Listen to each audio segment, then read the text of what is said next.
Bonjour et bienvenue pour une nouvelle vidéo sur le pendule mathématique ou le pendule simple. Donc, au cours de la première vidéo, on avait introduit le problème du pendule mathématique qui, je le rappelle, est constitué d'une boule de masse M qui est attachée à un fil de longueur L qui, lui, est attaché à un support fixe. Et donc, ce fil de longueur L avec la boule de masse M peuvent donc librement osciller autour de la position d'équilibre qui se trouve ici. Donc, il faudra encore préciser qu'on va négliger toutes sortes de frottements. Et on l'avait déjà mentionné au cours de la première vidéo. Donc, ici, on va déduire l'équation différentielle du mouvement sur base de considérations purement énergétiques. Donc, on ne va pas, comme dans une autre vidéo, mettre le détail au niveau des vecteurs de force et à partir du bilan des forces, déduire l'équation différentielle. Mais ici, on va utiliser ce qu'on appelle le principe de la conservation de l'énergie, qui est un principe très fondamental de la physique. Donc, au cours de la première vidéo, on avait donc déduit une partie du bilan énergétique du système pendule mathématique et on avait trouvé comme énergie potentielle de pesanteur l'expression que voici. Donc, en fait, on le répète, donc l'énergie totale du système est constituée à la fois d'une partie d'énergie potentielle pesanteur et d'une partie énergie cinétique. Et on avait trouvé que la partie énergie potentielle de pesanteur peut s'écrire M fois G fois L multiplié par 1 moins cosinus θ t. Voilà. Donc je rappelle, ça c'est la masse, la masse M de la boule. Ça c'est le vecteur accélération du champ gravitationnel. Ça c'est la longueur de la tige. Et ça c'est une expression qui contient donc l'angle d'écartement du fil au cours du temps. Donc en fait l'écartement est bien évidemment une fonction du temps. Donc, aujourd'hui, on va essayer de trouver donc, la partie énergie cinétique, qu'il ne faudra pas oublier, évidemment. Donc, on va la mettre ici. Et donc, en premier lieu, on va donc utiliser une propriété du mouvement de la boule de masse M. Donc, ce qu'on va faire, c'est on va considérer un écartement infinitésimal à partir de sa position initiale. Disons que ici, à l'instant t égale 0, on lâche la boule de masse M. Donc, après un temps infinitésimal, la boule aura fait un arc de cercle qu'on va appeler ds. Et donc, on sait que cet écartement ds peut s'écrire à l'aide de la longueur du fil, donc L, fois l'écartement de l'angle, un écartement infinitésimal de l'angle. Donc ds égale L fois dt. Et cette expression, qui est une différentielle totale, peut s'écrire encore sous une forme plus explicite. Donc on peut l'écrire de manière suivante. Donc en fait, ds sur dt fois la différentielle dt égale L fois dθ sur dt fois dt. Ici, il y a évidemment une équivalence. Et ça, évidemment, ça peut se réécrire sous forme de ds sur dt égale L fois dθ sur dt. Ou pour utiliser une expression typiquement appropriée à la physique, souvent on écrit ça encore sous la forme S point égale L fois θ point. Donc le point en fait ne signifie rien d'autre que la première dérivée par rapport au temps de la fonction S, respectivement de l'angle d'écartement θ. Donc ça c'est une première considération très utile à ne pas perdre de vue. Donc, il faudra aussi en même temps donc, voir que en fait, la quantité S point, et je le rappelle, S est toujours une fonction du temps, tout comme θ est une fonction du temps. Donc, en fait, la vitesse ici, elle va changer au cours du mouvement. Et en fait, à partir du principe de la conservation d'énergie, donc on aura une transformation d'énergie, de l'énergie potentielle de pesanteur en énergie cinétique.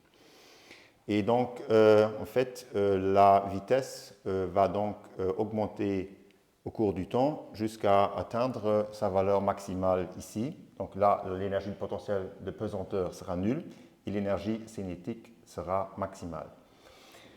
Voilà, avec ça, on est prêt pour donc écrire ça, l'énergie cinétique, ou déduire l'énergie cinétique. Donc l'énergie cinétique est évidemment définie comme étant 1 demi m, donc la masse de la boule, fois la vitesse au carré. Donc la vitesse de la masse de la boule de masse m au carré. Et ça, évidemment, ça peut s'écrire encore sous la forme 1 demi m fois s point au carré. Et avec ça, on est prêt donc d'utiliser l'équation 1 qu'on va introduire dans l'équation 2. Donc ce qu'on va faire finalement, c'est 1 dans 2. Et ce qu'on obtient finalement, ce sera une expression pour l'énergie cinétique en fonction de la longueur du fil et de l'angle d'écartement. Voilà, donc ça, on peut l'écrire de la manière suivante, fois L carré, θ point carré. Donc, voici une expression donc, pour l'énergie cinétique que l'on peut évidemment donc, mettre dans l'équation que voici. Donc, ça, c'est l'équation de la conservation de l'énergie. Donc, cette équation peut se réécrire de la manière suivante. Donc, on recopie tout simplement la première partie.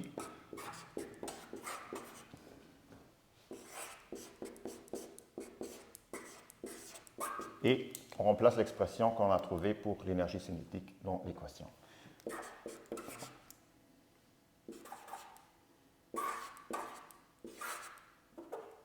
Voilà. Donc maintenant, on a bien trouvé, donc on peut préciser ici que l'angle θ est toujours une fonction du temps.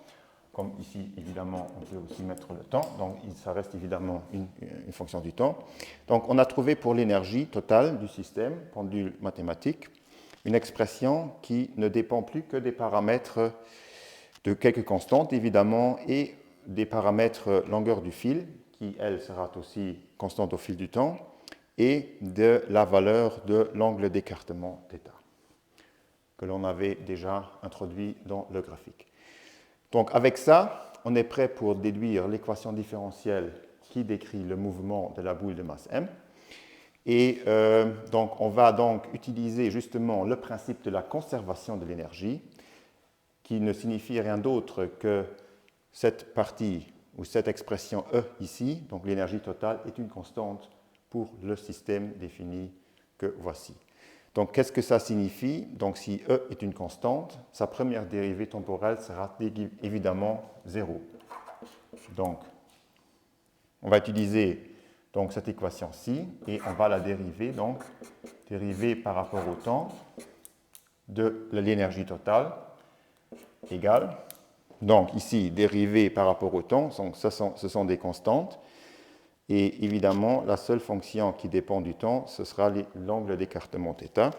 Donc on va déjà recopier la partie ici, m fois g fois L. Et donc la dérivée de cette expression-ci sera en fait la dérivée de moins cosinus. Et la dérivée du cosinus sera moins sinus. Donc il y a moins ici et le signe moins qui apparaît à partir de l'opération de dérivation. Donc ce qu'on va obtenir finalement, c'est le sinus θ multiplié par sa dérivée interne, θt. Donc ça, c'est la dérivée temporelle de la première partie. Et maintenant, on va prendre la dérivée temporelle de la deuxième partie. Et là, de nouveau, on a des constantes devant la fonction qui dépend du temps. Donc on va recopier d'abord les constantes. Donc on aura 1 demi m L carré. Et puis, donc, la dérivée de la fonction carré θ point sera donc 2 fois la fonction θ point multiplié par sa dérivée interne, donc θ 2 points. Voilà, donc on avait dit que l'énergie est conservée, donc ça signifie que la première dérivée temporelle sera 0.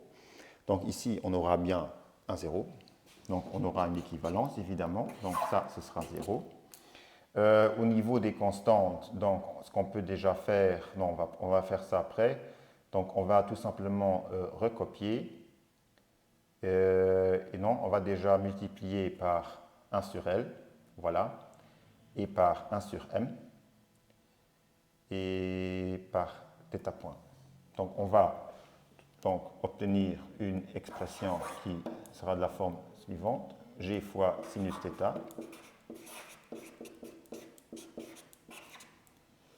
M et L vont disparaître. Plus, donc ici on a le demi qui sera multiplié par 2, donc on aura 1. On va multiplier par 1 sur M et 1 sur L. Donc il ne nous restera qu'un L. Et la deuxième dérivée temporelle par rapport à l'angle d'écartement. Voilà. Voilà. Et avec ça, on est prêt donc pour multiplier une deuxième fois par 1 sur L et réécrire l'équation sous la forme suivante. Donc il y a toujours une équivalence entre les deux. Et on va donc mettre le membre de droite vers la gauche. Et on obtiendra donc finalement θ 2 point t plus G divisé par L fois sinus θ t. Voilà, égale 0. Voilà, donc ça c'est l'équation différentielle qui décrit le mouvement de la masse de la boule de masse M. Et ce qu'on aperçoit, c'est ce qu'on avait déjà vu dans la première vidéo sur la vidéo où on avait déduit l'équation différentielle à partir des considérations purement vectorielles.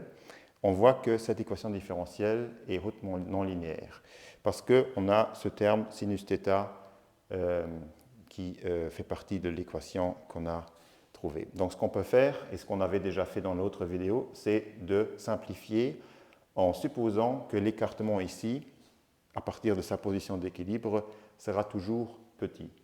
Donc dans ce cas-ci, en fait, on peut donc dire ou assimiler le sinus θ avec l'angle θ d'écartement. Donc ce qu'on obtient finalement comme valeur approximative de l'équation différentielle, ce sera l'équation θt plus G sur L fois θt.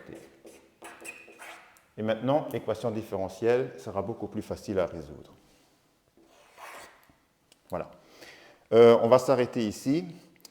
La résolution de l'équation différentielle a été faite dans une autre vidéo. Donc, n'oubliez pas à regarder aussi dans l'autre vidéo pour la résolution. Sinon, si vous avez des questions, n'hésitez pas à poser vos questions en dessous de la vidéo et n'oubliez pas d'abonner ma chaîne pour ne pas rater de vidéo et à la prochaine.